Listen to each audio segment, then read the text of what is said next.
Today I'm making a pork chop dinner with mashed sweet potatoes and a salad. But everything's gonna have a little tweak in terms of flavor. Gonna update it a bit. So the pork chops are gonna have smoked salt, the sweet potatoes are gonna have coconut milk and cilantro, and the salad is gonna be slaw with a little bit of kale. And to top it off, I'm making bread pudding, but not just any bread pudding. This bread pudding has Nutella and chocolate chips, which is one of my daughter's favorite. And that's what we're gonna get started with today because we're gonna make the bread pudding in the slow cooker. And it cooks for about 4 hours, so you can do it well ahead of dinner, and then after dinner, it's kind of like a nice surprise. So to get started, you need a big old bowl because we're gonna whisk all this stuff together, and small bowls make a mess. So we're gonna use 2 cups of heavy cream, 2 cups of milk. Actually, that looked like the milk. This is the heavy cream. Yeah, you can tell the difference when it pours. All right, to this we're gonna add a whopping 9 yolks. And yes, you need to add 9 yolks. That's 9 large yolks. But that's how the bread pudding gets set, and it adds a really crucial flavor. We're gonna add some sugar. This is 3/4 of a cup of granulated sugar, 3/4 of a teaspoon of table salt, and a tablespoon of vanilla extract. All right, in comes the Nutella. Oh, I remember when this stuff was a specialty item. You had to go to gourmet stores to find it. It wasn't just in the supermarket. And then it kind of got everywhere. I think it was the 70s when we discovered this stuff. And man, it was the summer. We were on vacation and someone brought some to our house. I remember thinking, this stuff is magic. All right, so you need a cup of Nutella. And these adjustable measuring cups are perfect for handling difficult ingredients like this. And of course, Nutella is a hazelnut chocolate spread, which is a good combination. All right, there we go. There's a cup of Nutella. Right into the bowl it goes. Now we're just gonna whisk this together until it's smooth. Break up all the egg yolks, break up all the Nutella. All right, that looks pretty good. Not seeing any more egg yolks in there. That Nutella is nicely distributed. All right. Time to add the bread, and the type of bread you use really matters. Today I'm using the ultimate challah, which makes the best bread pudding. So this challah was cut into 1-inch pieces, and I let it stale or dry overnight. Now, if you don't have all night to stale the bread, you can let it dry out in a low oven for about 40 minutes. And if you can't find challah, you could use a really good sandwich bread, but if you can find challah, it's worth it. All right, so into the bowl, the dried challah goes.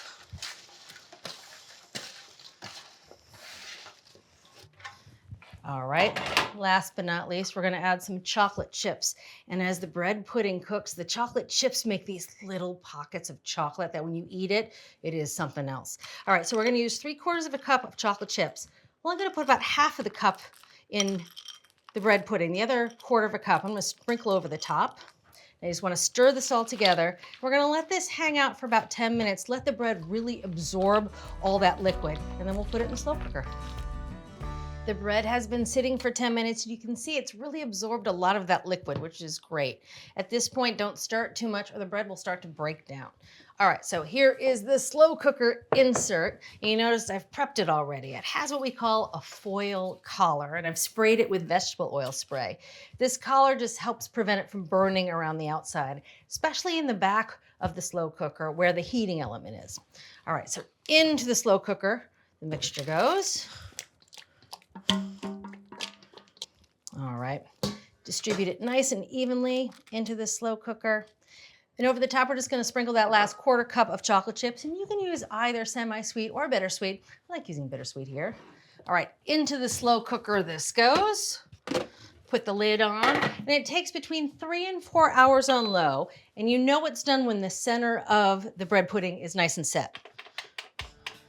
I know it takes 4 hours in this slow cooker on low, and we're off. So that bread pudding recipe uses a whopping 9 yolks, which means you have 9 whites left over. Now, don't throw them away. You can actually freeze the whites, and they will taste just as good when you thaw them. They'll actually whip up just as fine if you make a cake or a meringue. Now, the best way to freeze egg whites is to use an ice cube tray, and 1 ice cube is about 1 white. So what you want to do is you want to fill the ice cube trays, and then when they're nice and frozen, you can pop them out and store them in a Ziploc bag to save space. So, little tip to save your egg whites. At Cooks Illustrated, we're food nerds. That's why every recipe we develop involves research, cooking science, and rigorous testing by our team of expert test cooks. Only the highest rated recipes earn a place in our award-winning magazine. Every issue features our latest recipes and discoveries, cooking tips, and equipment and ingredient reviews. Our step-by-step photos and hand-drawn illustrations show you exactly how to succeed. So, are you ready to become the best cook you know? Subscribe to Cooks Illustrated magazine at cooksillustrated.com today. This is where the meal all comes together. So I've got everything out here. I've got the sweet potatoes, the salad, and the chops. But the good thing is that most of it's hands-off once you get it going. We're gonna start with the sweet potatoes. And as I said, we're making mashed sweet potatoes, which is a recipe I developed 15 years ago. And I remember when I was developing it, being so surprised how much moisture is in a sweet potato. You can't treat it like a potato or boil it or roast it and then add liquid because it'll be too wet, it'll be too soupy. So what I found is you actually cook the sweet potatoes in just a little bit of liquid and then you mash it right before serving, which happens to be really efficient. So this is 2 pounds of sweet potatoes, and you wanna cook them nice and evenly, and so how you cut them matters. They're obviously been peeled. You wanna cut them lengthwise into quarters, and then you just wanna cut them crosswise into 1/4 inch thick slices. And that way they cook through nice and evenly and pretty quickly. Into a pot it goes, a nice saucepan. You can tell this is my style recipe because everything goes into the pot pretty much right at the outset, and then you cook it and then you finish it right before serving. So it's really streamlined recipe. So again, that was 2 pounds of sweet potatoes. Now we're gonna gussy up the flavors of this by using coconut milk. And this is 1/2 cup of coconut milk, which is lovely with sweet potatoes. We're gonna add just a little bit of sugar. This is a teaspoon of sugar. Really brings out that coconut milk. We're gonna add 1/2 teaspoon of salt. 1/4 teaspoon of red pepper flakes. That just adds a little bit of a kick. Really nice with the sweetness and the coconut milk. 1/4 teaspoon red pepper flakes. Last but not least, a little garlic, just 1 clove. Just gonna run it through the garlic press right into the pot. I know it looks like a shockingly low amount of liquid, but again, so much liquid comes out of these sweet potatoes that they really will steam themselves right with all that flavor. All the ingredients are in the pot. Just want to give it a quick stir, make sure it's all nicely mixed. Then onto the stove it goes. 35 to 45 minutes, low heat with the lid on until the sweet potatoes are nice and tender. I'm gonna peek every once in a while and make sure nothing's burning or scorching.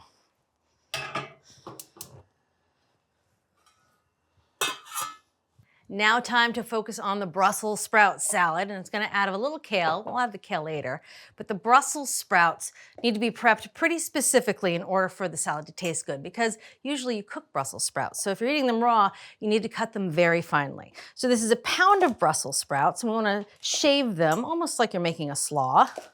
And I like using my knife, obviously. I find that a food processor does a pretty lousy job of slicing it, but if you have a mandolin, the mandolin does a nice job. So I'm going to trim the Brussels sprouts. Obviously, I washed these already. Cut them in half, and then just cut them nice and finely into nice shreds. Good sharp knife is important here.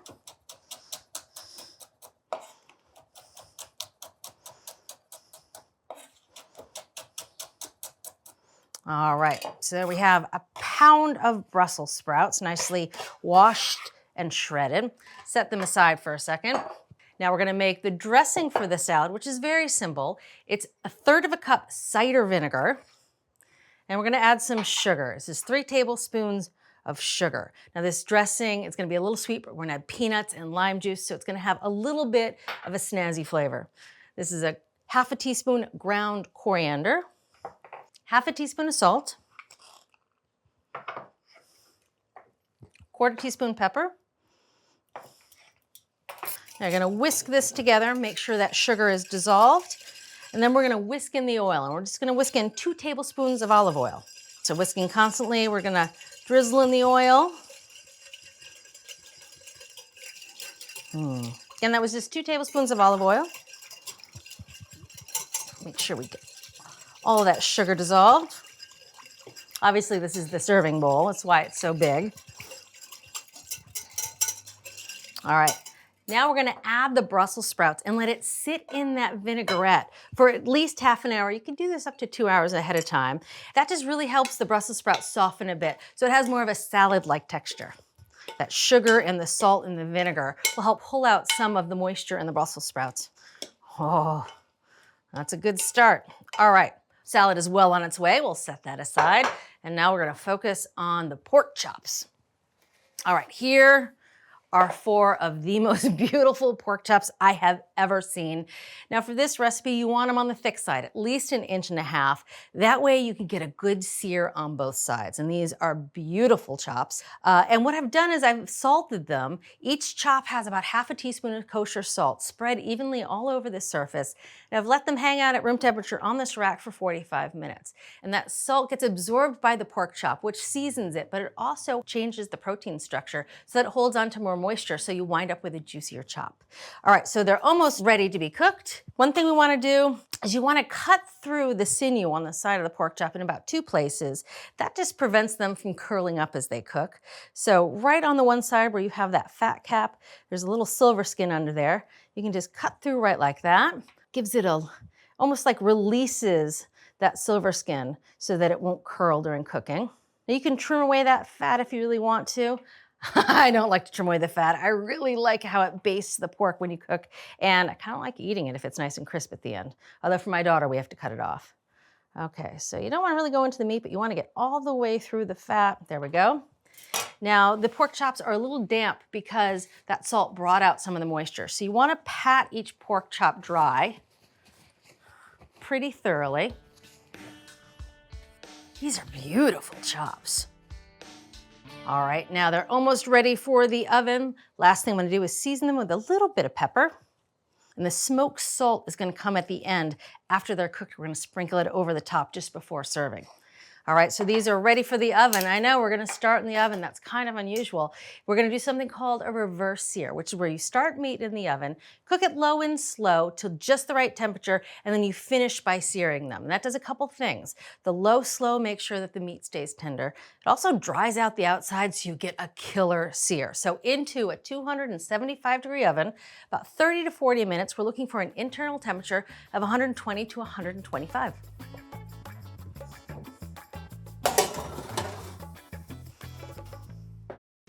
Well, it's been about half an hour that those chops have been in the oven and these sweet potatoes have been cooking on the stove. Let's check these sweet potatoes. Oh, you can see all the liquid that has come out, and you can see they're just super soft and tender. Nice and hot. So I'm gonna set these aside off heat, let them stay warm right until we're ready to serve. In the meantime, let's check out those chops. I know they're not lookers at this point, but they will be. All right, so again, we're looking for an internal temperature of 120 to 125. On the nose, 125, 126, good. So now it is time to get these chops nice and good looking by browning them in a skillet. So I'm gonna turn the oven off. Also, now's a good time to put any serving bowls in the off oven just to heat through and help keep things warm on the dinner table. All right, so in a nice big skillet, 12 inches, gonna add some vegetable oil, not olive oil, because vegetable oil has a higher smoke point. I'm gonna add about a tablespoon. We're gonna brown these chops 2 at a time.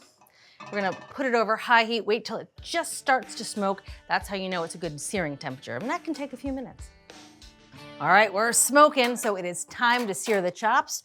It's a good sound. Also, a good time to put on the hood if you have a good one. Gonna take about 2 minutes aside. Gonna do both sides. We're also gonna do that flat side, that fatty side. So altogether about 6 or so minutes. And if you notice, I'm tilting the pan and I'm lifting up the chops. That just helps redistribute the oil underneath so you get a nice even sear.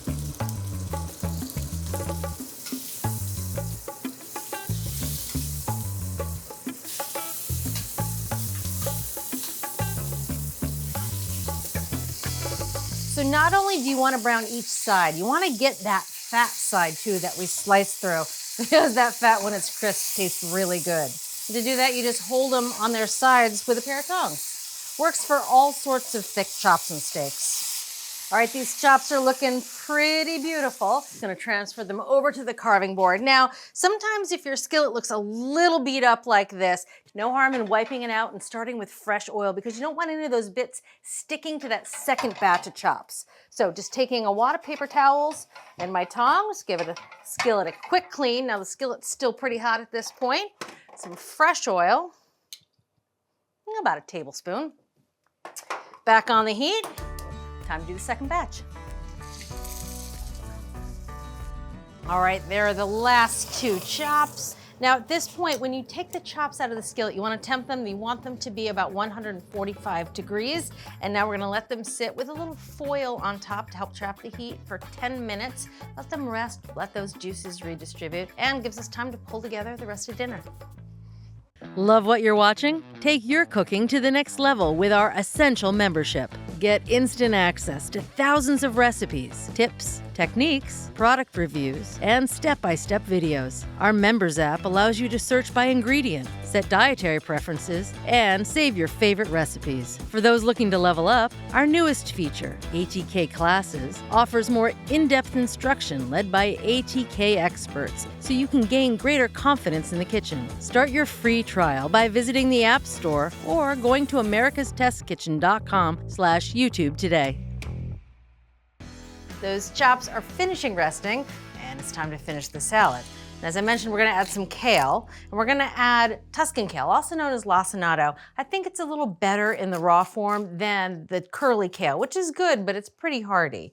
And so what you wanna do is you wanna take any of the thick stems off the kale. I like to do this by holding it up and using my knife as kind of like a sword, and just cutting down on either side. It's almost like shaving the kale. Now some of these little pieces with the little stems, you can leave them in if you want. You can rip them out. They don't cut so easily because they're just so delicate. Let's see, some of these little guys, I'm just gonna rip out with my hands. That one, that guy. That looks pretty good. All right, now we're gonna slice it crosswise into very thin pieces, about 1/4 inch. Again, almost like making a slaw. And what I do is I like to pile it all up lengthwise on the board and then start at one end and just work my way across.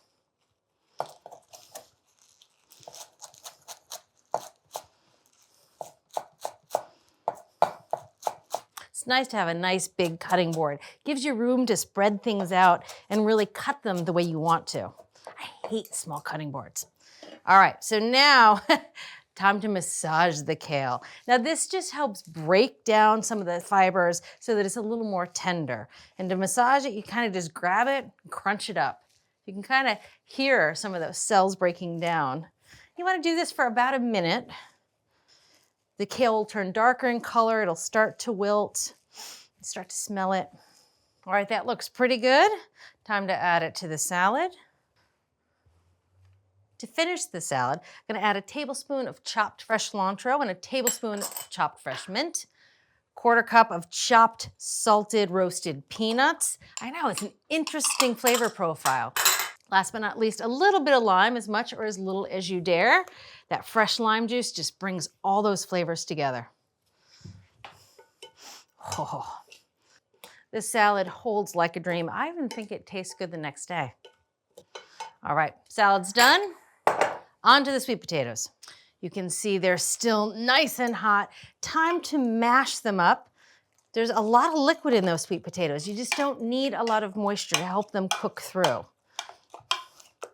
So just using hand masher. I like them a little chunky.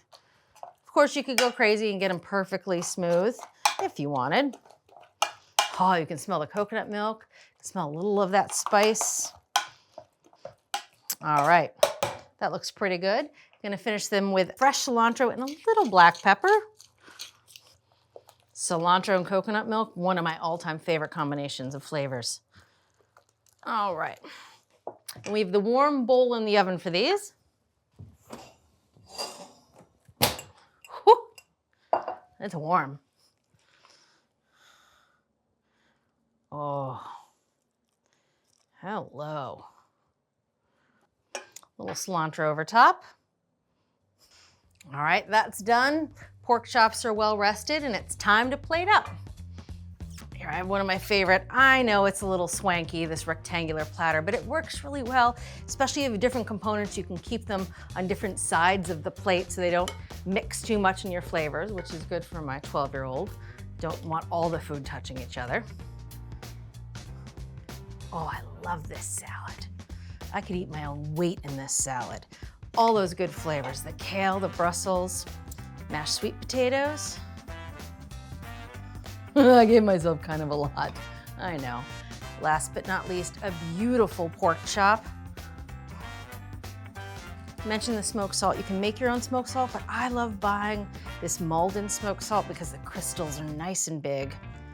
Ah, that little bit of smoky flavor. Oh, so good on pork chops. Now for a little taste. The pork chop with that smoked salt. Oh, that browning on the outside. Ah, the coconut and a little bit of kick at the end from the crushed red peppers. And the salad with the peanuts and the lime.